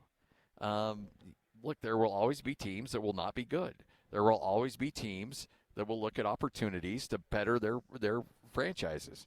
And right now, the only way the NBA has allowed for teams like the Jazz and pretty much 80% of the league to really improve themselves quickly is to get themselves a high-level draft pick. And if you can find that franchise-altering draft pick, if by chance the Jazz receive the miracle and A.J. DeBonsa is on the Jazz roster next year with Ace Bailey, Jaren Jackson, you go down the list, Larry Markkinen, the Jazz are a playoff team next year. And according to Tony Jones, they're a deep playoff team within 3-4 years as a team that could compete for an NBA title. That's the difference one player can make. And so when you have that situation, you're always going to have guys that are going to try to circumvent the rules. And they're not even rules. All they're trying to do is better their team. They're breaking no rules. Honestly, let's be honest here. This isn't an issue. This isn't a problem. This is the system that you've developed in this league. And so teams are just trying to find ways to put themselves in a situation where they can be successful. And by doing so, making it work within the system that you put in place. So you can't be mad at teams for trying to use a system you established to put themselves in a spot where they can win a title and they can compete for a championship. I mean, it's just getting out of hand right now. All right, so as we wait on Craig Bolerjack, remember the Utah Mammoth coming off a tough loss last night. Nick Olczyk joined us in our first segment and really had a great conversation with Nick in terms of, is there a cause for concern right now if you're a Utah Mammoth fan? And I think there is. You certainly want to be playing much better than where the Mammoth are right now, coming down the stretch and going into the playoffs. Right now, the Mammoths still holding on to that spot as the top wild card team. But you also have to realize even if they're able to hold that spot, which Lloyd and I were talking on the phone on my way down here to Nephi, that I think that both of us feel like that is still very much in doubt. But even if the Mammoth are to hold that spot going into the playoffs, you got to be somewhat concerned about the momentum in which you take into that playoffs. Last night, Mammoth are up 3-1. You need to win that game in a situation where every little point is absolutely critical for your team. To be up 3-1 and then eventually lose that game 7-4. You give up a hat trick to Ovechkin, who, look, Ovechkin's I think that was his 46th or 47th career hat trick. So, look, he's been playing for a long time. He's certainly capable of that. But you also are playing for your playoff life right now. You can't be giving up hat tricks to 40-year-olds. You just can't. And you got to get yourself in a situation where you're playing much better hockey. You could tell, though, last night after the game, that group was fired up. And there was a certain level, I don't want to say anger, but really frustration, because you know that you can't lay an egg like that. You can't have a game where you're up 3-1 and end up losing 7-4. It's just unacceptable. And if you want to be where you hope to be going into the playoffs with, number one, momentum, number two, certainly cruising on all cylinders, those games are unacceptable. So this 3-game stretch for the Mammoth, absolutely critical. So you got 6 points available. You're at, your first game is at L.A. against the Kings. Monstrous game in terms of where you're at in the playoff standings. So that's obviously a huge game. And then you're at Seattle, another monstrous game for playoff positioning. And then you take on Vancouver, who's not a particularly good team. You have to pick up 2 points against Vancouver. All right? So that's a must. You got to get the 2 against Vancouver. And frankly, I think you need to come off this trip where 6 available points at bare minimum with 4. Is that too much to ask for? Not really. So essentially you're saying you got to beat Vancouver, which you should, and then you've got to split your games against either Seattle or the Kings. Now, if you can get all 6 points, that's great. And even if you have a couple of overtime losses in 2 of those games and you come away with 4 points, look, you just got to come off this road trip with 4 points. To me, that is your absolute have to. Now, 6, awesome. 5, even better. But 4, that's your bare minimum. You got to find a way to come home with 4 wins. 4 points in that. If the Mammoth are able to do that, then, look, they'll be in a pretty good place coming down the stretch. And it's not, the head-to-heads are important. That's all good. But ultimately, it's about getting that point total and pushing that thing up as much as you can. So, Kings tomorrow. Then you've got the Kraken. And then you've got Vancouver. Not a lot of traveling involved, all West Coast. So, it's not like you're going to be stuck on a charter for 5-6 hours on a plane ride. You're not losing time with the time zone discrepancy too much. Like, there's not a lot of excuses here. It is, yes, a 3-game road trip. But after what happened last night, this team needs to find a way to right the ship because that just ain't going to fly. Jazz in action as well. And look, this is a Jazz team that we know who they are. Like, nothing's really surprising here at this point with this Jazz team. They're going to play 3 games in 4 days after losing to Washington. Now they're going to be at Denver coming up tonight, then at Phoenix, 1 night off, and then back home against Sam Merrill and the Cleveland Cavaliers and some guy named Donovan Mitchell. But 3 games in 4 nights for the Utah Jazz. I don't know. Now, I'm not saying the Jazz are going winless to end the season, but if you're looking at a game in which the Jazz are going to win, I'm not really seeing it. So, again, Denver tonight, that should be an L. Phoenix should be an L. Cleveland at home, definitely an L.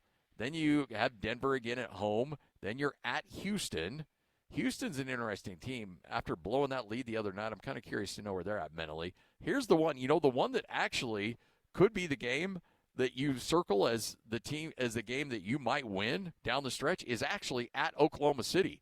Because Oklahoma City is going to be shutting things down, getting ready for the playoffs. And frankly, they don't want to win that game because they want to boost that Jazz win total as much as they can in hopes of securing that Jazz playoff spot or lottery spot. So Oklahoma City might be a game where you want to see some high-level tanking going on. You might see Oklahoma City doing that just to try to screw with the Jazz.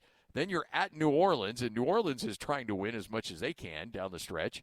And then Memphis and the Lakers at L.A. to end the season. So can you find 1 win in there? Can you find 2 wins? Lloyd, I don't know where the Jazz are going to win a game. Hopefully none of them.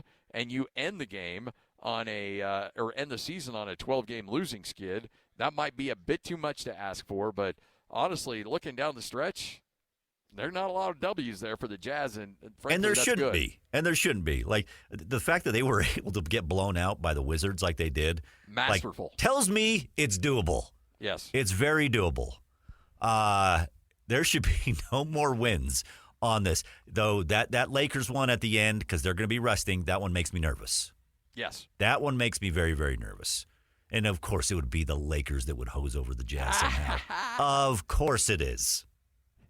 Why wouldn't it be? Why wouldn't it be the Lakers sticking it to the Jazz? That would be a very Laker Jazz thing to do. Oh, so it's like when Kobe, when they needed to beat the Lakers, and Kobe goes off for 60. For 60 points in his last game. Yep. Yeah, it's like that. Yeah, but in the opposite, in the reverse. Oh, that makes me sick thinking about that. And, of course, Oklahoma City will do everything they can to try to allow the Jazz to win that game. Okay, I'm going to say, all right, so let's take some guesses here, Lloyd. The Jazz will win how many games the rest of the way? I'm going to say 2. Somewhere along the way, they're going to get 2 wins. Yeah, I think so. I think they will get. I think you're right. All right, so if you get 2 wins to finish the year, that puts you at 23 total on the season. And so you look across the board, Dallas is 23-50. You got to imagine Dallas is going to get a win somewhere in there as well. Memphis is at 24. One of those games against the Jazz will be against Memphis. So you'll have 2 tankathon teams going on right there. But right now the Jazz have the 5th worst record in the NBA. Sacramento's got 19, Washington 17, Brooklyn 17, and the Pacers at 16. I don't think the Jazz are going to be able to catch any of those 4 teams. But you could allow, you could slip behind Dallas and perhaps Memphis. I don't think that Memphis is going to happen. Dallas, not likely. So you're essentially 2 games from having the 6th worst record to 2 games of having the 4th worst record. So that's about where you're going to go. 4, 5, or 6 is where the Jazz are going to end up in terms of the worst record in the NBA. Sacramento might be the only team that could slip behind the Jazz. Dallas is the only team that might slip ahead of the Utah Jazz. So if the Jazz were to win 2, that would most likely eliminate them from catching Sacramento. If they win 2 and Dallas loses and runs the table with losses, then you have the same record as Dallas. So, but Dallas is going to pick up a win or 2 down the stretch as well. So, you know what? I think you're pretty safe in assuming that the Jazz are probably going to stay where they're at right now. It's the 5th worst record in the league. That's a far cry from the worst record in the league that they had last year, but still fell to 5th in the draft. So obviously it doesn't matter. I don't really care where the Jazz finish in the NBA draft lottery as long as it's not 9. And if you finish at 5, you essentially have a 99.6% chance of holding on to your pick. And but again, if they drop to 9, if they finish 9, or if it lands, Jazz fans will riot. I think Jazz fans might just cease to be Jazz fans. I think so. NBA/Jazz fans in general. Yes. Like you would have a complete fan base that would just be like, no, we're out. They were already grumpy last year after the whole debacle of where they dropped 1-5. Yes, and the Mavs jumping where they did. Like they were already let's just say a little grumpy. Unhinged. Yeah. Absolutely. And I was like, hey, calm down. But if this, I mean, you're just going to lose. You're going to lose more fans. Yes. You really are. Yeah, and maybe this is Adam Silver's master plan of trying to get the Jazz to leave Salt Lake City. Maybe he's like the owner in Major League, where he's trying to screw over the team as much as he possibly can in hopes of driving fans away so that Ryan Smith will be like, fine, I'll sell it, and you can take the team wherever you want. I don't, if you really want to get crazy conspiracy theory, obviously that's not the case. But it's just, you're right, though. If by chance the lottery balls go that way, you're going to see a riot of biblical proportions by Utah Jazz fans. It's not going to happen. It won't happen 2 years in a row where the Jazz get leapfrogged by 4 teams. It isn't going to happen.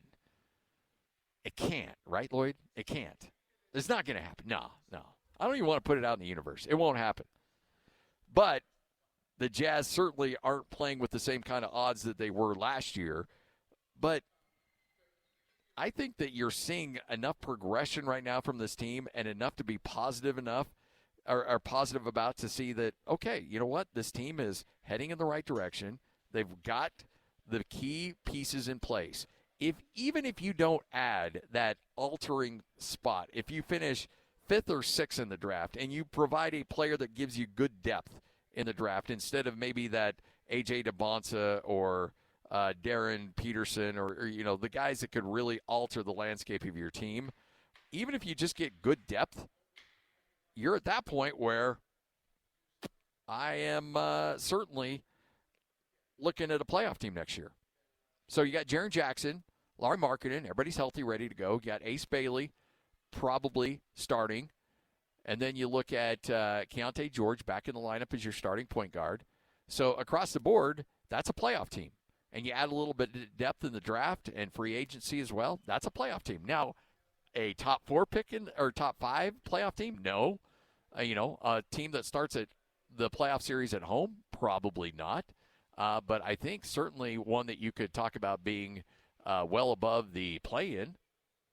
So this team is done tanking, folks. As soon as April rolls around, this team is done. And so you can put it in the rearview mirror. So by that, Adam Silver, you should reward this team. Give him a number 2, number 3 overall pick. Hell, give him the number 1 overall pick. Let's go. All right, 97.5, the KSL Sports Zone. As we are out and about today, we are at Bar W Grill, Bar W Beef. You can also check them out online at Bar W Steakhouse and barwbeef.com. So we talk about the beef and how great it is here, and Bart joins us now. Bart, when you try this beef for the first time, you're going to notice it immediately. There is the amount of work and effort to provide high-quality, locally sourced cattle. I mean, you can taste the difference. You can. And Corey at our grand opening for our steakhouse over the weekend had a great line that kind of resonates with me. Is it's almost damaging when you eat our meat, because when you eat other meat, it just doesn't meet that expectation. No. Right? And it is incredible. I didn't think this. When we were building this, obviously, I knew we had a superior product. But to what level? To anticipate, you don't know what to anticipate. But then when you eat just our beef, when you go to our Bar W Beef butcher shop and you go in there and you just get some ribeyes or you get some briskets or even ground beef, and you experience that and you taste it, you're like, holy cow. Like, I didn't think it was going to be that dramatic of a difference, but it really is. Oh, yeah. And I'm biased. I get it. Everyone's probably listening going, well, what else is he going to say? But I'm being honest. Like, even just the ground beef is at a different level. Well, the ground beef, all of it's 14-day dry aged. Everything. So everybody talks about your steaks being dry aged. Your ground beef is. The burger is dry aged as much as the steaks are. It is. And it's the traceability on that for me is the game changer. You know exactly the story of that beef on what ranch it was raised on of ours here in Utah, or one of our Utah ranch partners. And you can tell it from A to Z what happened to that beef. And there's no question. There's no hole in that story. Yeah. And everybody in the beef industry wants to tell that story, wants to be able to say, this is our story from A to Z. It never leaves hands. There's no holes. You can't question. And we can do that. And we're proud of it. And we're not going to back down from it. And we're going to continue to say, there is not a better beef in the state, and there's not better beef in the nation. I don't think a lot of people want to say that. I don't people understand how rare that is. Yeah. For a place like this to be able to say that. And the fact is, when you come and grab a burger at the Bar W Grill, if you grab a steak at the Bar W Steakhouse, it's a phenomenal product, and you can have that same product shipped right to your house. Yes, and you can eat it, because we understand that there's so many good cooks in this state. People that, I just met a great one here. Yeah. Yourself, Scotty. My guy Nate Your over guy there. Nate here. Yeah. He's the man when it comes to it. And you as well. You're no slouch there behind a grill, yeah. right? And there's thousands of them throughout the state that, I don't go to steakhouse because I want to go buy it and I want to cook it. Yeah. Well, you can have that same quality at this world-class steakhouse with your own recipe at your house, with the same beef. And you can put your twist and your recipe and your seasonings, and however you like it, you can do it. And it's that quality that just never wavers. It never wavers. The consistency with our beef, which is probably the number one compliment that we get from all of our customers, is customers that bought a ribeye or a brisket or ground beef or fill in the blank from us last year, and they buy it this year. It tastes, it looks, it tastes, the experience is exactly the same. And to get that type of consistency is unheard of. And you're getting it with Bar W Beef because the process does not change. The system that we have does not change. So good. I love this because you're speaking the language of a lot of our listeners. But when you were giving us the tour and we were walking through the area where you do the dry aging, Yeah. And you look at all the cattle, they all look the same as they're being hung in the dry age, because you're looking at them, you're like, they're all the same because they were raised the same. So much work went in, and education, and making sure that you knew exactly when to go from grass to grain and finishing and all that stuff. It's a scientific process to make sure that you have the best beef there, and it just shows. And man. and it's coming down the pipeline. We had branding. We started. It's branding season, so we started. We branded 2 days ago out on the ranch, Really? and Corey worked us to death. I bet he did. And man, they look great. Yeah, the calves this year, man, and we have a lot more series of brandings coming up over the next month. Corey's going to run us into the ground branding. It doesn't matter if you work in the offices behind a computer. When it's branding season, it's everybody. Get your Levi's on, get your work gloves, and get out there because you got a brand. And that's what we've been doing. And boy, but I tell that because we love it. But, it means that everybody here has skin in the game. Everybody. It doesn't matter what department in. If you've got free time, the Cowboys need your help because we got a lot of calves, and there's a lot of work to get done. And to really understand our story, that you don't really fully understand it if you work for us unless you're out there doing it. Yeah. And it's fun. I would love to see Megan, though, with that branding iron. I don't know if you would. You would. She accidentally misses sometimes, and it gets your arm when you're holding the tail. Like, it's like, whoa, come on. Look, Bart is such a huge fan. He's got it branded right there on his arm. And it wasn't by choice. BarWbeef.com. You also have the beautiful Bar Dub Grill, Bar W Steakhouse off of Exit 222. It's so easy to find. It's a beautiful facility just east of I-15. Come on by, check it out. You're going to Vegas, you're going to Disneyland, you're going to St. George, whatever the case is, you come by here and make Bar W Beef your stop right here on 97.5, the KSL Sports Zone. The Bleacher Report app is your destination for sports. Right now, the NBA's heating up, March Madness is here, and MLB is almost back. Every day there's a new headline, a new highlight, a new moment you've got to see for yourself. That's why I stay locked in with the Bleacher Report app. For me, it's about staying connected to my sports. I can follow the teams I care about, get real-time scores, breaking news, and highlights all in one place. Download the Bleacher Report app today so you never miss a moment. Hey, Sal. Hank, what's going on? We haven't worked a case in years. I just bought my car at Carvana, and it was so easy. Too easy. Think something's up? You tell me. They got thousands of options. Found a great car at a great price. And it got delivered the next day. It sounds like Carvana just makes it easy to buy your car, Hank. Yeah, you're right. Case closed. Buy your car today on Carvana.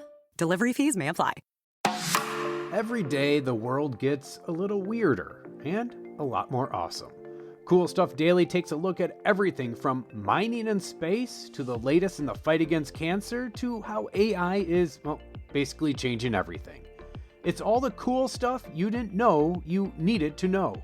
Join us for Cool Stuff Daily as we take a quick look at science, tech, and the wait, what stories that make you sound way smarter at dinner. Subscribe to Cool Stuff Daily now because the future's happening fast and it's way too fun to miss. Did you know dental pain is the top reason children miss school? Dental disease in children is almost entirely preventable. Good habits start early with brushing, regular dental visits, and fluoride protection. Your smile matters. Find resources at yoursmileutah.org. Hey, Sal.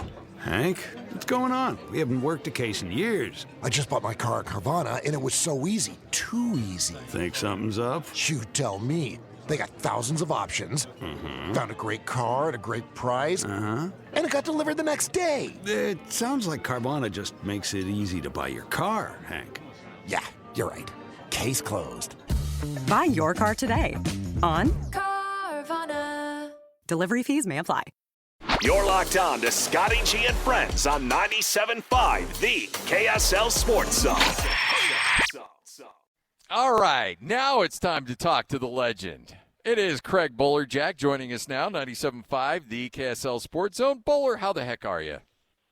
Scotty, I'm well. Apologies. When you're on the road, I think this little phone that I always have works almost perfectly. I just don't know. Don't know what happened, but I'm here, and I'm glad to be with you, pal. The iPhone 3 sometimes lets you down every now and then, but How'd you know? I mean, just because it's a flipper, come on, man. Yeah. It still gets the job done. Oh, no doubt. All right, so so last year had its own feel to it. This year, does this year have a different kind of vibe to it at the end of the season as opposed to where you were at last year at this time? Oh, I think that it's almost the feeling of mission complete, where you have got a really good feel of what direction the Jazz are going with particular players. Development this year has been a positive. Last year, there was probably more questions and maybe, hate to use the word frustration, but maybe doubt. We've seen Keontae George take his game to another level. Collier has made big steps in year 2. Cody Williams, Scotty, got to be honest, didn't know what direction he would go, but he's taken a positive upswing. He's averaged like 20 the last 6, and he's playing defense with, some block shots and steals using his length. So, I do. I feel that this time last year it was a very incomplete feeling. And this year, I think with the trade with, Triple J, Jaren Jackson Jr., that there's a sense of like a little giddy, like, wow, things could really turn the corner in a hurry when camp opens in September and we start to play in October. And I think that's a realistic view, to be honest. I get that feel from Jazz fans. The 8th pick is protected, but the Jazz are doing what a lot of teams have to do to protect that, and the development is really key. It'll continue tonight against a hell of a Denver team that's playing and jockeying for home court advantage in round 1. And then you got Phoenix tomorrow night, which is basically in the same boat. So it's not easy, but I think all the Jazz are looking for, Scotty, is how do you play? Who wants to be competitive? And you saw that in the fourth quarter against the Wizards. Washington, played. You didn't know really who was on the floor sometimes, to be totally honest. But there was still hard work, and I think that's what the Jazz are looking for. Who still wants to ball and play and be competitive in a lopsided situation? And there's players out there that are playing for roster spots, Scotty, and that's what Jerry Sloan always said. You've heard it 1,000 times, but every night's an audition in the NBA. And if you get expansion, then you've got, the potential of a couple of teams coming on board looking for players. And I guarantee you those players and those agents are very well aware of that. And that's why this is so important for the Jazz to let these young guys get on the floor and play and see who's part of the future and see who's not.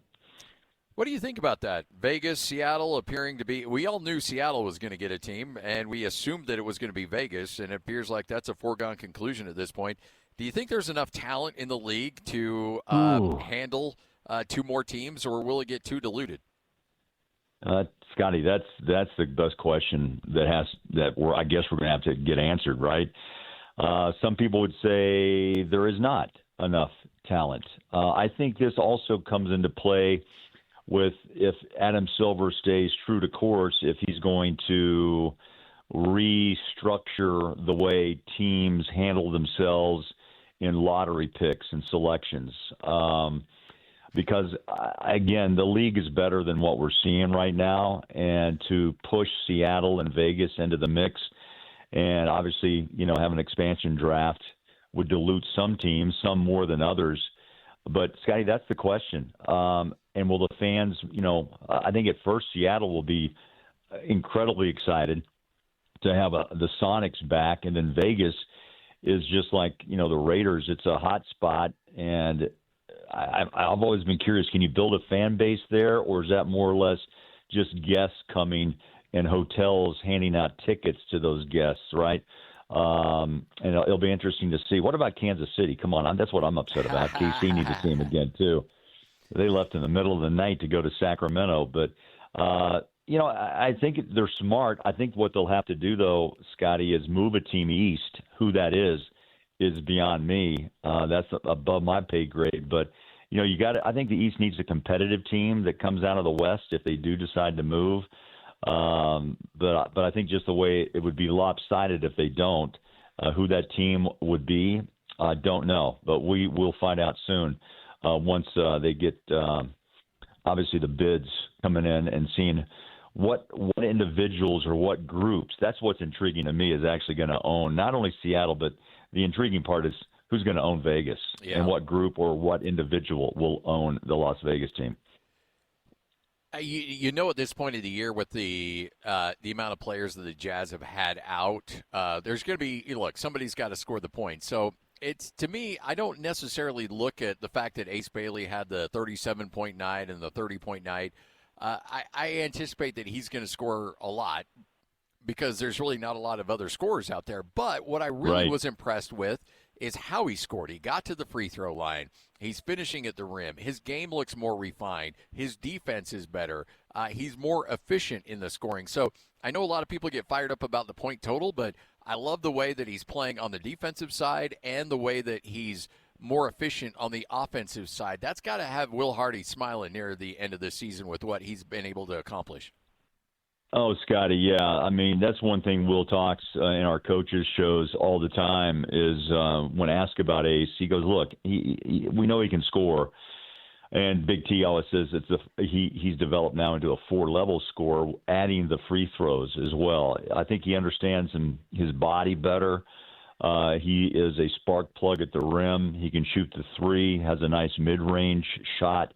But it's the other part that is going to make him an all-star is blocking shots, his hands and arms in passing lanes, steals, and starting breaks that make it easy for his teammates on the other end of the floor. And I think we've seen that quite a bit since the all-star break, him taking that next step.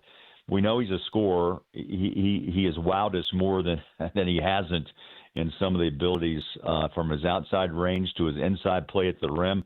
But Will Hardy's most excited about his play at the rim defensively and his quick hands in passing lanes. And if he continues to grow on that side, I tell you, there's a lot of talent with this Utah Jazz team. There's a lot of length. There's a lot of height. There's a lot of athleticism. If you put them all on the same floor at the same time and healthy, then I think that's what the excitement part is for next year. Am I wrong thinking that I'm becoming a bit of a John Concher fan just with the way he plays the game? I love the guy. You know what? He's blue collar. He's a throwback. He's a guy that played at Purdue, Fort Wayne, and again, it goes back to the old adage: hey, they'll find you. If you play, they'll find you, and they found him. I think he was real tight with his 3-point shot. Finally dialed it in a couple of games ago, but he is another player that does the little things that doesn't need headlines, Scotty. He's a defender. He's a disruptor. He can block shots at his height. He's, I think, underrated, but he's been in the league now 7 years for a reason, because he hustles. And he also told me straight up, he goes, look, I love this transition from Memphis to the Jazz because we're all involved. The ball moves constantly. The Jazz are on pace, Scotty, to have a franchise record in assists.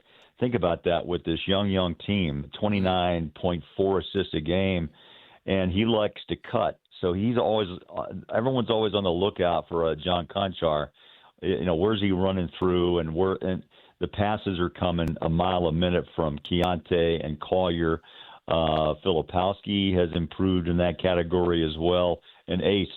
And we know what Caleb can do. I mean, as a vet, whether he stays or not, we're going to find out sooner than later. But I think, there's a lot of positives. And, part of that is Will always says he wants energy in the ball. And even though they lost against Washington, I'm looking at the box score, 34 assists. Scotty, it's not easy to do each and every night. But the Jazz are on pace to be a record-setting franchise record for assists in a year, and that says a lot just about this young club. So you've seen Jokic grow as a player, now as an MVP, as an NBA title.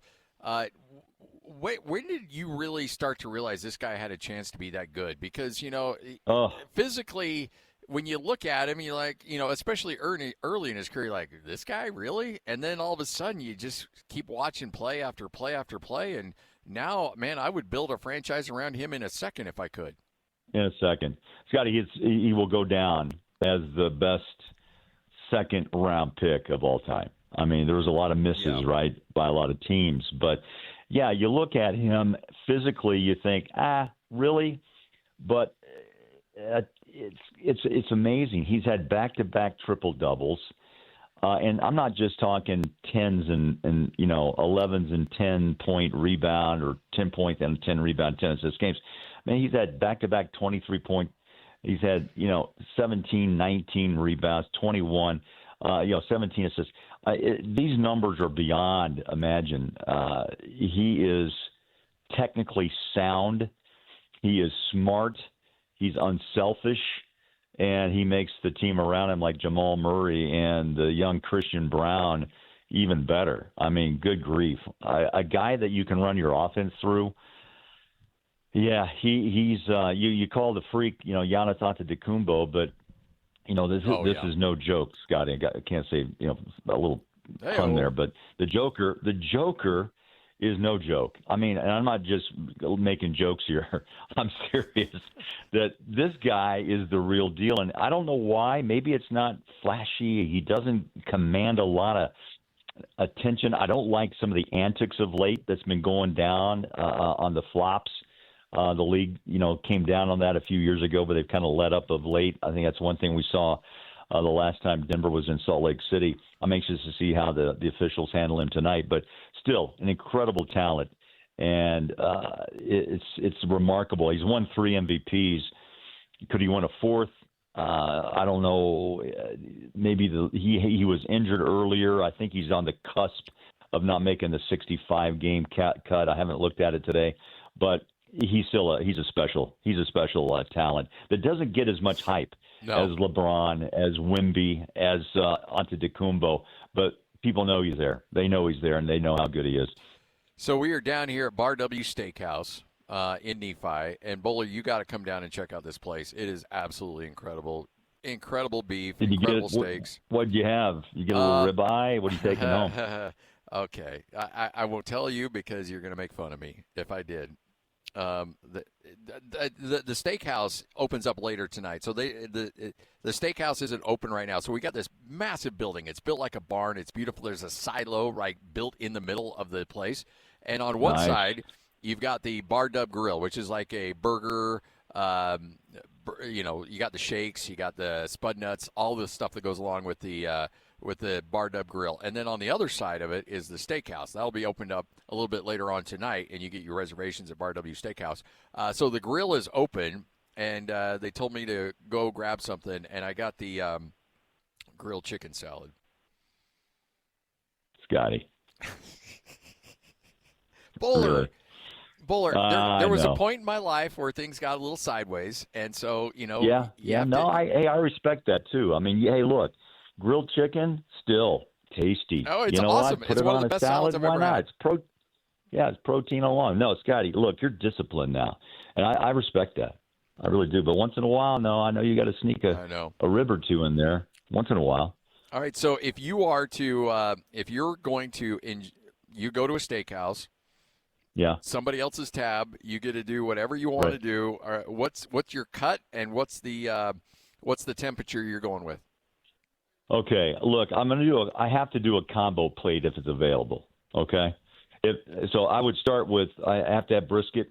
Okay. I would have hot sausage, then I would probably go. Oh, I love a ribeye. There you go. And yep. I'm also old school T-bone. My dad was a T-bone guy. I like bone in, so I have to have it medium well. So whoa! I know some people. Whoa! Yeah. Rewind that, Bowler. Bowler, you said medium rare, right? No, medium well. Oh. I know. I just can't go the deep. That hurts my soul. Oh my gosh! I know. You like it screaming right off the skillet. I know. I want to run the cow by and rip it off as it runs by. That's what I want. Oh man, I don't know. As a kid, I must have got a hold of a piece as my grandma probably cooked at it and threw it on my plate, and I go, "What the heck is this?" You want some ketchup with it too? Like, is that... Oh my gosh. See, my granddad was a cattle farmer, so I was around cattle a lot, and my dad grew up there, and chickens and pigs and all the above in Missouri. So, yeah, I just never really got into the red of reds. So I like a little bit of a tone through there, but you know what? I know that you like it screaming at you. Look, I enjoy jerky too. So if that's what you want, then... I'm just kidding. I'm sorry. I love it, man. Because here's the thing. Like, I mean, you grew up in barbecue and steak central. Yeah. There's some places on the road. I will say this though. What's the place in Indy everybody loves? Oh, St. Elmo's. St. Elmo's does St. Elmo's Steakhouse. Right. Yeah, St. Elmo's does a great steak, but I will absolutely inhale that shrimp cocktail every chance I can get. Oh yeah, I think it's more famous, honestly, that people come in just to clear their sinuses because it's the horseradish is as fresh as can be and just is a nasal opener, but still big shrimp cocktails, and the sauce is ridiculously out of sight. It's a must. It's a must when you stop in Indy. You got to go to St. Elmo's for sure. Bowler, and Gus's Fried Chicken in Memphis. Oh yeah, yep. Bowler, we appreciate it as always. Thanks for joining us, and we'll do it again next week. Let's do it. Talk soon. Right. Thanks, buddy. Final segment coming up next. 97.5, the KSL Sports Zone. The Bleacher Report app is your destination for sports. Right now, the NBA is heating up, March Madness is here, and MLB is almost back. Every day there's a new headline, a new highlight, a new moment you've got to see for yourself. That's why I stay locked in with the Bleacher Report app. For me, it's about staying connected to my sports. I can follow the teams I care about, get real-time scores, breaking news, and highlights all in one place. Download the Bleacher Report app today so you never miss a moment. Reggie, I just sold my car online. Let's go, Grandpa. Wait, you did? Yep, on Carvana. Just put in the license plate, answered a few questions, got an offer in minutes. Easier than setting up that new digital picture frame. You don't say. Yeah, they're even picking it up tomorrow. Talk about fast. Wow, way to go. So, about that picture frame. Forget about it. Until Carvana makes one, I'm not interested. Car selling made easy. On Carvana. pickup fees may apply.